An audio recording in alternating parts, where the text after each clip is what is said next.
কয়েক বছর আগের কথা। নেহা নামে একটি মেয়ে ছিল। নেহা এমনিতে তো খুব ভালো মেয়ে ছিল, কিন্তু ওর একটা বদঅভ্যাস ছিল। ওর খুব দেখানেপনা ছিল। একদিন যখন ও ওর বন্ধুর সাথে স্কুলের মাঠে বসেছিল, তখন নেহা টিনাকে বলল, তুমি কি জানো, আমাদের ঘরে একটা নতুন কম্পিউটার এসেছে। আমরা ওকে যা বলি ও ফট করে সেটা করে দেয়। আর জানো কি, এই ছুটিতে বাবা নতুন গাড়িও কিনছে। টিনা নেহাকে বলে, নেহা, তুমি খুবই ভাগ্যবতী। নেহা সত্যিই ভাগ্যবতী ছিল, কারণ ও খুব ধনী পরিবারের মেয়ে ছিল। কিন্তু একটা জিনিস এমন ছিল যা ওর কাছেও ছিল না, আর তার জন্য ও খুব উদাস থাকতো। একদিন যখন ওর জন্মদিন ছিল, তখনও ওর ঘরে উদাস হয়ে বসেছিল। আমার মা বাবা কত বড় লোক, কিন্তু এত অর্থের কি লাভ? সর্বদাই ওরা কাজে ব্যস্ত থাকে, আর আমার জন্য ওদের কাছে একদমই সময় থাকে না। আমি পৃথিবীটা দেখতে চাই, আমি ঘুরতে চাই, সব জায়গায় যেতে চাই। আমি কি করব? আমার মনে খুব দুঃখ। ওই দিনটা নেহার কাছে খুবই বিশেষ দিন ছিল। নেহা ওর ঘরে জোরে জোরে কাঁদছিল। ওই সময় ওখান দিয়ে পড়ে যাচ্ছিল। এটা এটা কিসের শব্দ? নিশ্চয়ই কোনো বাচ্চা দুঃখে আছে। আর আমি থাকতে কোনো বাচ্চা কিভাবে দুঃখী থাকতে পারে? আমার গিয়ে দেখা উচিত। হ্যালো নেহা। কে কে তুমি? আর আমার নাম কিভাবে জানলে? আমি বাচ্চাদের পড়ি। আমি সব বাচ্চাদের নাম জানি, আর আমি সর্বদা ঘুরে ঘুরে খবর রাখি কোথাও কোনো বাচ্চা দুঃখী নেই তো। আর যদি ওই বাচ্চা দুঃখী হয়, তাহলে সে যা চায় আমি তাকে সেটা দিয়ে দিই। আজ আমি তোমাকে নিজের কাছে অভিযোগ করতে শুনেছি। সত্যি? আমি শুনলাম তুমি পুরো পৃথিবীটা ঘুরে দেখতে চাও। ও হ্যাঁ, আমি তোমার ইচ্ছা পূরণ করতে পারি। বাহ, তাহলে তো মজা হবে। পরি নেহাকে একটা জাদু বাক্স দেয়। এটা এটা কি? এটা তোমার জাদু উপহার। এটা সাবধানে রেখো। এটা তোমাকে পৃথিবী ঘুরতে সাহায্য করবে, আর তোমার ইচ্ছা পূরণও করবে। সত্যি? এটা তো ছোট্ট একটা সামান্য বাক্স, এটা জাদু কিভাবে হবে? তখন পরি হেসে নেহাকে বলে, এটা রেখে দাও, এটা তোমার ইচ্ছা পূরণ করবে। কিন্তু মনে রেখো, এটা একটা বিশেষ বাক্স। এটা তোমাকে লুকিয়ে রাখতে হবে, আর এর বিষয়ে তুমি কাউকে কিছু বলতেও পারবে না। যদি তুমি কাউকে বলো, তাহলে তার ফল খুবই খারাপ হবে। এই বলে পরি ওখান থেকে আকাশের দিকে উড়ে গেল। আমার এই বাক্সটা খুলে দেখা উচিত। নেহা যেই বাক্সটা খুলে, ওখান থেকে খুব আলোর রশ্মি বের হয়, যেটা দেখে ও খুব অবাক হয়ে যায়। নেহা ওই বাক্সে একটা লাল বোতাম দেখতে পায়। কিছুক্ষণ ভাবার পরে নেহা ওই বোতামটা টেপে। বোতামটা টিপতেই নেহা হাওয়ায় ভাসতে থাকে। আর যেই ওর পায়ের দিকে দেখে, ও সুন্দর একটা গালিচা সেখানে দেখতে পায়। বাহ, এটা কোনো সামান্য বাক্স নয়, এটা তো জাদু গালিচা। এবার নেহা ভাবে এটা কিভাবে চালাবে, আর তখনই ওর মাথায় একটা বুদ্ধি আসে। ও গালিচাটাকে বলে, আমাকে তাজমহল দেখাতে নিয়ে চলো। আর যেই ও বলে, তখনই গালিচা নেহাকে নিয়ে আকাশের দিকে উড়ে যায়, আর নেহাকে তাজমহলের দিকে নিয়ে যায়। নেহা এটা দেখে খুশি হয়। বাহ, আমি তো সত্যি তাজমহল পৌঁছে গেছি। আর এভাবেই নেহা রোজ রাতে নতুন নতুন জায়গায় ঘুরতে যায়। নেহার সব ইচ্ছে পূরণ হয়। পরের দিন যখন নেহা স্কুলে যায়, তখন ওর বন্ধু টিনা বলে, নেহা, তুমি কি জানো এই ছুটিতে আমরা সিমলা যাব? নেহা মনে মনে ভাবে, এ আর কি জানে, আমি তো পুরো পৃথিবীটাই ঘুরেছি। নেহার গালিচার কথা বলতে খুব ইচ্ছে করে, আরও পরীর সাবধান বাণী ভুলে যায়। তুমি কি জানো, আমার কাছে একটা জাদু গালিচা আছে, যার সাহায্যে আমি পুরো পৃথিবী ঘুরেছি। নেহার কথা শুনে ওর বন্ধু হাসতে শুরু করে। চলো, আমি তোমাকে দেখাচ্ছি। ওরা দুজন ছোট ক্লাস ঘরে যায়, আর নেহা ওই বাক্সটার বোতাম টেপে। কিন্তু এবার বাক্স গালিচায় রূপান্তরিত হয় না। এরপরে ওর বন্ধু আবার হাসতে থাকে। নেহা বাড়ি ফিরে যায়, আর ওই বাক্সটা দেখে কাঁদতে থাকে। তখন ওই পরী আসে আর বলে, তোমাকে আমি বলেছিলাম এই কথাটা কাউকে বলো না। নেহা জোরে জোরে কাঁদতে থাকে আর বলে, আমাকে ক্ষমা করে দাও পরি। তুমি পুরো পৃথিবী দেখে নিয়েছো আর একটা শিক্ষাও পেয়েছো, আর তাই তোমার এটার কোনো প্রয়োজন নেই। নেহা বলে, হ্যাঁ পরি, তুমি ঠিকই বলেছ। আর কিছুক্ষণ ভাবার পর পরীকে বলে, তুমি এই জাদু গালিচা যার প্রয়োজন তাকেই দিয়ে দাও। এই গল্পটা থেকে আমরা এই শিক্ষা পাই, আমাদের কখনোই নিজেদের শক্তির অন্যায় প্রয়োগ করা উচিত নয়। জাদু জাতা। এক গ্রামে রাম আর শ্যাম নামে দুই ভাই থাকত। দুজন সহোদর ভাই হলেও দুজনের আর্থিক অবস্থা একদম অন্যরকম ছিল। রাম একটা বড় কারখানার মালিক ছিল, আর সেখানে শ্যাম দুবেলা আহার জোটাতেই হিমশিম খেত। একদিন রাম ওর টাকা হিসাব করে রেখে বিশ্রাম করতে গেল, আর শ্যাম বাজার থেকে খালি হাতে ক্ষুধার্ত তৃষ্ণার্ত বাড়ি ফেরে। শ্যামকে ক্ষুধার্ত দেখে ও স্ত্রী ওকে বলে, তুমি তোমার দাদার কাছে কি একটু টাকা ধার করছো না কেন? রাধার কথা শুনে শ্যাম বলে, ঠিক আছে, আমি গিয়ে রামদাদার থেকে টাকা নিচ্ছি আর কিছু খাবার আনছি। টাকার আশায় শ্যাম ওর দাদা রামের বাড়ি যায়। কিন্তু রাম আর ওর স্ত্রী শ্যামকে অনেক কথা শোনায় আর বেরো ভিখারি বলে তাড়িয়ে দেয়। শ্যাম মনের দুঃখে বাড়ি ফিরছিল। তখন রাস্তায় ও এক তৃষ্ণার্ত বৃদ্ধাকে দেখে। বৃদ্ধা খিদের তেষ্টায় কাঁদছিল। শ্যাম বৃদ্ধার এই অবস্থা দেখে খুব দুঃখ পেল আর তাকে নিজের বাড়ি নিয়ে এলো। ঘরে গিয়ে ও স্ত্রীকে বলে, মায়ের খুব জল তেষ্টা পেয়েছে, ওনাকে জল দাও, তারপর একটু বিশ্রাম করতে দাও। ঘরে কলসিতে যেটুকু জল ছিল সেটা রাধা বুড়ি মাকে খেতে দিল, আর নিজে শ্যামের সাথে তৃষ্ণার্তই বসে থাকলো। কিছুক্ষণ বিশ্রাম নেবার পর ওই বৃদ্ধা যখন ঘুম থেকে উঠে দেখে ঘরে কিছুই নেই, উনি শ্যামকে প্রশ্ন করেন, তুমি সত্যি এত গরিব বাবা? তখন শ্যাম বলে, হ্যাঁ মা, আমার সব টাকা আমার ভাই নিয়ে গেছে, আর এখন আমি কাঠ বিক্রি করে জীবনযাপন করার চেষ্টা করি, কিন্তু প্রায় দিনই আমাকে আর আমার স্ত্রীকে ক্ষুধার্ত থাকতে হয়। বুড়ি মা এই কথা শুনে খুব দুঃখ পায়, আর উনি নিজের পোটলা থেকে একটা জাতা বের করে শ্যামকে দিলেন। বুড়ি মা বলেন, বাবা, তোমার কাছে কিছুই নেই, তাও তুমি আমাকে সাহায্য করেছো। তোমার মতো সৎ আর ভালো মানুষের ভালোই হবে।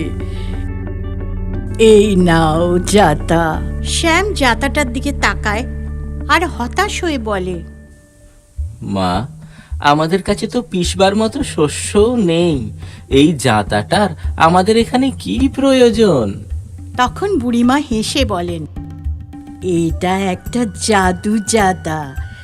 যখনই তুমি এই জাতার থেকে খাবার চাইবে, এ তোমাকে সেটা দিয়ে দেবে, কিন্তু যখন তুমি জাতাটাকে থামাতে চাইবে, তখন এটা একটা সোনালি কাপড় দিয়ে ঢেকে দেবে।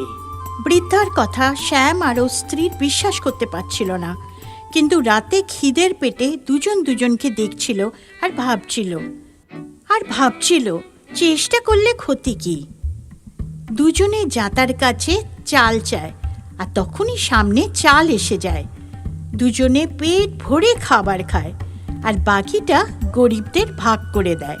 দুজনে দ্বিতীয় দিন জাতার কাছে চিনি আর গুড় চায়, আর শ্যাম তো বাজারে গিয়ে বিক্রি করে। শ্যাম প্রতিদিনই কিছু না কিছু জাতার কাছে চেয়ে বিক্রি করত, আর রাধা নিজের আর গরিব প্রতিবেশীদের জন্য খাবার চাইত। আস্তে আস্তে দুজনের অবস্থাই ভালো হয়ে গেল। কিন্তু এই খবর রামের কানে গেল, আর ও ভাইয়ের সফলতার কারণ জানার জন্য শ্যামকে অনুসরণ করে। তখন ও দেখে ওর ভাইয়ের কাছে একটা জাদু জাতা আছে। এটা দেখেই রামের খুব লোভ হলো। ও সেই রাতেই ওই জাদু জাতা চুরি করে নিল। ঘরে ফিরে রাম ভাবল, আমিও ওর ভাইয়ের মতো চিনি চাই। রাম যেই জাতার কাছে চিনি চায় অমনি জাতা থেকে চিনি বেরোতে থাকে। কিছুক্ষণের মধ্যেই ওখানে চিনির ঢিপি হয়ে গেল। আর দেখতে দেখতে এটা বাড়তেই থাকলো। রাম জাতাটা থামানোর অনেক চেষ্টা করলো, কিন্তু জাতা তো আরো বড় চিনির ঢিপি বানাতেই থাকলো। দেখতে দেখতে রাম ওই চিনির মধ্যে আটকে পড়ল। পিঁপড়ে আর পোকা মাকড় ওকে কামড়াতে শুরু করলো। সব দরজা বন্ধ থাকার জন্য ওর সাহায্যের জন্য ডাক কারো কানেই পৌঁছলো না। অবশেষে ও চিনির মধ্যে ডুবে গিয়ে মরে গেল। এই গল্পটা থেকে আমরা এই শিক্ষা পাই যে সর্বদা অসহায়কে সাহায্য করা উচিত আর লোভ থেকে সব সময় দূরে থাকা উচিত। লোভী কাঠুরে আর জাদু বৃক্ষ।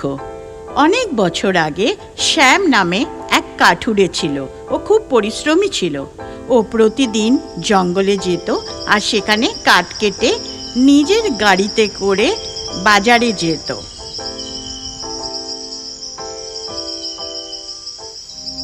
তোমার কাছে সব থেকে ভালো কাঠ থাকে শ্যাম, কারণ তুমি জঙ্গলে থাকো আর তুমি জঙ্গলের প্রতিটা জায়গায় জানো। এই নাও শ্যাম, কিন্তু সাবধান, তুমি খুব ভালো আর পরিশ্রমী মানুষ, কিন্তু আমি জানি তোমার একটা দুর্বলতাও আছে, জুয়া খেলা। ঘাবড়িও না রাম, আমি এই জুয়া তাড়াতাড়ি ছেড়ে দেব। শুধু আজ শেষবারের মতো খেলবো। আজ আমার ভাগ্য খুব ভালো। যদি আজ আমি অনেক টাকা জিতে যাই তাহলে জুয়া খেলা বরাবরের মতো ছেড়ে দেব। শ্যামের সাথে 3 জন লোক তাস নিয়ে বসেছিল। সবাই শ্যামকে দেখে হাসছিল। শ্যামের মাথা নিচু হয়ে যায় আর ও সেখান থেকে চলে যায়। শ্যামের জুয়া খেলা খুব পছন্দর ছিল। জুয়া শ্যামকে পছন্দ করতো না, ও সব সময় হেরে যেত। রাম ঠিকই বলছিল, ওই আমার প্রকৃত বন্ধু। এবার আমার জুয়া খেলা একেবারেই ছেড়ে দেওয়া উচিত। আমি প্রতিজ্ঞা করছি, এখন থেকে আর কখনোই জুয়া খেলবো না। ভগবান আমায় আশীর্বাদ দাও, আমার সব বদঅভ্যাস যেন শেষ হয়ে যায়। প্রতিদিনের মতো শ্যাম আবারও জঙ্গলে কাঠ কাটছিল। হঠাৎই ও একটা শব্দ শুনতে পায়। ও কাউকে দেখতে পেল না। ও আবারও আরো জোরে শুনতে পেল। ও তখন সেই শব্দের দিকে গেল। বাঁচাও, বাঁচাও, কেউ আমাকে বাঁচাও, কেউ আছো কি? শ্যাম দাদুকে সাহায্য করার জন্য তার দিকে দৌড়ে যায়। দাদুর পা পাথরের নিচে আটকে ছিল। শ্যাম তাড়াতাড়ি গিয়ে পাথর সরায় আর তাকে সরিয়ে আনে। দাদুকে নিজের ঘোড়ার গাড়িতে করে নিয়ে যায়। দাদুর কেউ ছিল না, তাই শ্যাম ওনার সেবা নিজের বাবার মতোই করে। দাদুর শরীর ভালোই হয়ে যায়। ধন্যবাদ শ্যাম, তুমি আমার প্রাণ বাঁচিয়েছ আর আমার সেবাও করেছ। তুমি খুব দয়ালু মানুষ। এটা তো আমার কর্তব্য দাদু। দাদু কিছু একটা হাতে করে শ্যামকে দেয়। শ্যাম সেটা দেখে, সেটা ছিল একটা বীজ। এই বীজটা দিয়ে আমি কি করব দাদু? এটা কোনো সাধারণ বীজ নয়। এই গাছটা 1 বছরের মধ্যেই ফল দেয়, আর এই গাছে সারা বছর যা ফল আসে সব একসাথেই হয়। সব থেকে বেশি রসালো আর মিষ্টি, সব থেকে সুস্বাদু ফল এই গাছের। শুধু একটা কথা মনে রেখো, তুমি ফল পাড়তে পারবে না। যখন যে ফলের সময় তখন সেই ফল নিজে থেকে পড়ে যাবে। দাদু ওখান থেকে চলে যায়। তখন শ্যাম ওর বাগানে গিয়ে বীজটা মাটিতে পুঁতে দেয়। গাছটা বছরের মধ্যেই বড় হয়ে যায়, আর 1 বছর পরে গাছ আম, কমলা লেবু, আপেল, আঙুর, আনারসে ভরে যায়। শ্যাম গাড়িতে আম নিয়ে বাজারে যায়। তখন ওখানে রাম আসে। কোথায় আছো শ্যাম? অনেকদিন তোমায় দেখিনি, আর আমার মনে হয় তুমি কাঠের কাজ ছেড়ে দিয়েছো। হ্যাঁ রাম, আমি এখন শহরের সবচেয়ে ভালো ফল বিক্রি করি। বাহ বাহ শ্যাম, শুনে খুব খুশি হলাম। বাড়ি ফেরার পথে শ্যাম ওই জুয়াখানার পাশ দিয়ে যায়। ওর খুব ইচ্ছে ছিল যাবার, তবুও ও যায় না। এই শ্যাম, চলে আয়, জুয়া খেলি। না না, আমি জুয়া খেলা ছেড়ে দিয়েছি। আমি শুনেছি তুই অনেক টাকা রোজগার করছিস। হ্যাঁ, কিন্তু এখন আমি জুয়া খেলা ছেড়ে দিয়েছি। শুধু একবার খেলতে আয়। শ্যাম 3টে লোকের সাথে জুয়া খেলা শুরু করে। আজ আমার ভালো দিন, আজ আমি সব জিতে যাব। আজ আমি 1 গাড়ি বোঝাই আপেলের শর্ত রাখছি। আপেল? তাও এই গরমে? অসম্ভব। আমার তোমার উপর ভরসা নেই, দেখাও আমাকে কোথায় আপেল। তুমি আমাকে বিশ্বাস করো না? দাঁড়াও, আমি এক্ষুনি ফিরে আসছি আবার। শ্যাম গিয়ে আপেল পাড়তে শুরু করে। আজ জেতার পর আমার আর কিছুই চাই না, এই ফলও না। শ্যাম আপেল নিয়ে ফিরে যায়। আমি আজ পর্যন্ত এত লাল আপেল দেখিনি, এ তো খুবই অমূল্য। চলো খেলি। শ্যাম খুবই খারাপ জুয়ারি ছিল। শ্যাম ফিরে দেখে ওই জাদু গাছটা পুরো শুকিয়ে গেছে। হে ভগবান, আমি কেন এত লোভী হলাম? এই লোভের জন্য আমি আমি সব হারালাম। এক গ্রামে কিষান সিং নামে এক ব্যবসায়ী থাকত। ও ঘুরতে বেড়াতে খুব ভালোবাসতো। ওর পরিবারে ওর 2 ছেলে রাম, শ্যাম আর ওর বউ থাকত। ও রোজ সন্ধ্যায় ওদের বেড়াতে নিয়ে যেত, আর সর্বদাই ওরা সন্ধে নামার আগে ঘরে ফিরে আসতো।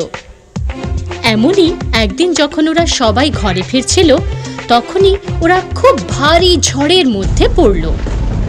জোরে বৃষ্টি শুরু হলো, হাওয়াও এত জোরে ছিল যে ওরা পাশের একটা বাড়ির সামনে দাঁড়িয়েছিল।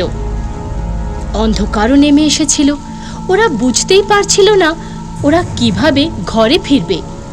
ওরা দেখল চারপাশেই বৃষ্টি পড়ছে, কিন্তু ওই একটা বাড়ির ওপরেই বৃষ্টির জলের এক ফোঁটাও পড়ছিল না। ওরা সবাই এই আশ্চর্য ঘটনায় অবাক হলো। ওর বড় ছেলে বলল, বাবা, এটা কিভাবে সম্ভব? ঘরের বাইরে এত জোরে বৃষ্টি পড়ছে, কিন্তু এখানে তো বৃষ্টির কোনো এক বিন্দুও নেই, হাওয়াও বইছে না। এটা তো আমি বুঝতে পারছি না বাবা। বৃষ্টি থামার নামই নিচ্ছিল না। গ্রামে জল এত বেড়ে গিয়েছিল যে লোকেদের ঘরের ভিতর জল ঢুকে গেছিল। বাবা, আমরা এই ঘরের ভিতর ঢুকে দেখি না, এই আশ্চর্য ঘটনাটার কারণটা কি? ওর মা রেগে ওর দিকে দেখে আর বলে, আমরা কোথাও যাব না, চুপচাপ এখানেই দাঁড়িয়ে থাকো, কারণ আমরা জানি না ভেতরে কোনো সাংঘাতিক কিছুও তো থাকতে পারে। সবাই বৃষ্টি থামার অপেক্ষায় আস্তে আস্তে ঘুমিয়ে পড়ে, কিন্তু শ্যাম জেগে থাকে আরও ভাবে, আমার ভেতরে ঢুকে দেখা উচিত। প্রথমে ও দরজায় ঠক ঠক করে, কিন্তু ওই দরজাটা আগে থেকেই খোলা ছিল। ভেতরে খুব অন্ধকার ছিল। ও ঘরের এক কোণে দেখে সেখানে কোনো জিনিস থেকে আলো বেরোচ্ছে। ও সেটার কাছে যায় আর হাত দিয়ে সেটা সেখান থেকে বার করে আনে। আরে বাহ, এটা তো একটা ছাতা! কি সুন্দর এটা! কিন্তু এটা এত চকচক করছে কেন? ও একটা জাদু ছাতা পেয়েছিল। ওই ছাতার সাহায্যে শ্যাম তার সব ইচ্ছা পূরণ করতে পারত। ও ছাতা খোলার বোতামটা চাপে, আর তখনই ও একটা শব্দ শুনতে পায়। আদেশ প্রভু, কি চান আপনি? শ্যাম ভয় পেয়ে যায় আর ওই ছাতাটা ফেলে দেয়। কে কে কে তুমি? আর আমার সাথে কিভাবে কথা বলছো? আমি একটা জাদু ছাতা। এক মহান জাদুকর তার শক্তি দিয়ে আমায় বানিয়েছিল, আর চোরেদের হাত থেকে বাঁচানোর জন্য আমায় এই ঘরে লুকিয়ে রেখেছিল। এই ছাতা আপনি পেয়েছেন, এখন আপনিই আমার প্রভু। যদি কেউ আপনার কাছ থেকে আমাকে চুরি করার চেষ্টা করে, তাহলে তার ক্ষতি হতে পারে। সত্যি? তুমি একটা জাদু ছাতা?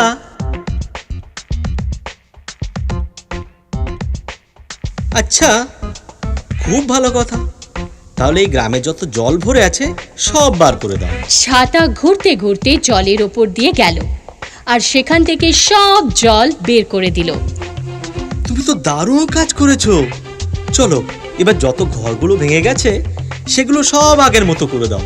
ছাতা নিজের জাদুতে সমস্ত ঘর আগের মতো ঠিক করে দিল। এবার আমাকেও ঘরে ফেরা উচিত।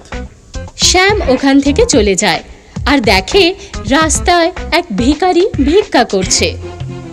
কিছু দাও বাবা, 3 দিন ধরে আমি খাবার খাইনি, আর থাকার জন্য আমার ঘর নেই, না আছে আমার কাছে মাথার উপর ছাদ। এটা শুনে শ্যামের খুব খারাপ লাগে, আরও ছাতার সাহায্যে ভিখারির জন্য ভালো একটা বাড়ি বানিয়ে দেয় আর ওকে পেট ভরে খাবারও খেতে দেয়।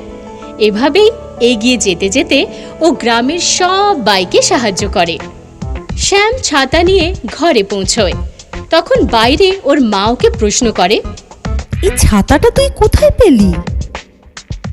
মা, এটা একটা জাদু ছাতা। মা চমকে যায় আর তখন শ্যাম ওই ঘরের সব ঘটনা মাকে বলে, যে কিভাবে এই ছাতা ও পেয়েছে আর কিভাবে ও সবাইকে বাঁচিয়েছে। বাবা, এই ছাতার সাহায্যে লোকেদের ভালোই করিস, এর শক্তির কখনো অপব্যবহার করিস না। ঘরে গিয়ে ও সব কথা ভাই আর বাবাকে বলে। ছাতার শক্তির বিষয় শুনে ওর বড় ভাই রামের মনে ভাবনা এলো যে ওরা 2 ভাই মিলে গ্রামের সবাইকে যদি সাহায্য করে। ওরা দুজনে মিলে পুরো গ্রামের ভালো করতে লাগলো আর সব জায়গায় লোকেরা ওদের বাহবা দিতে লাগলো। এটা দেখে গ্রামের একটা ছেলে সেরা হিংসে করতে লাগলো। ও ভাবলো, আমি যদি ওই ছাতাটা চুরি করে নিই আর বড় লোক হয়ে যাই। আমি এখন এই ছাতাটাকে না চুরি করে নেব। হ্যাঁ। একদিন সেরা শ্যামের ঘর থেকে ওর ছাতাটা চুরি করে নেয়। শ্যাম ওকে ছাতা চুরি করতে দেখে নিয়েছিল। আরে না, সেরা যদি ওই ছাতাটা খোলার চেষ্টা করে তাহলে ও বিপদে পড়তে পারে। সেরা ওই ছাতাটা নিয়ে নিজের ঘরে চলে যায় আর ছাতাটা খোলার চেষ্টা করতে থাকে। যেই ও বোতাম চাপে ওখানে বিদ্যুৎ চমকায় আর সেরা অজ্ঞান হয়ে যায়। বিদ্যুৎ দেখে রাম আর শ্যাম দৌড়ে ওর বাড়িতে যায়। কি হয়েছে সেরার? আরো অজ্ঞান কি করে হয়ে গেছে?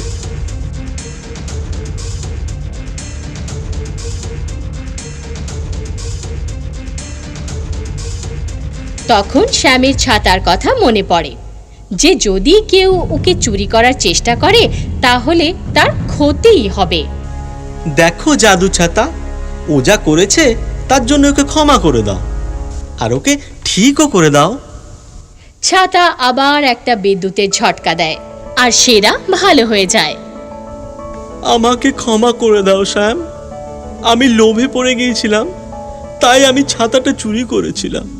কোনো ব্যাপার নয় সেরা, কিন্তু আজ থেকে তুমি একটা শিক্ষা পেয়ে গেলে, আর কোনোদিন দ্বিতীয়বার তুমি চুরি করবে না। রাম আর শ্যাম 2 ভাই ওখান থেকে চলে যায় আর ওরা দুজনে মিলে ওই ছাতার সাহায্যে আবার সবাইকে সাহায্য করতে থাকে। এই গল্পটা থেকে আমরা শিক্ষা পাই, লোভ করা অন্যায়, লোভ কখনোই করা উচিত নয়।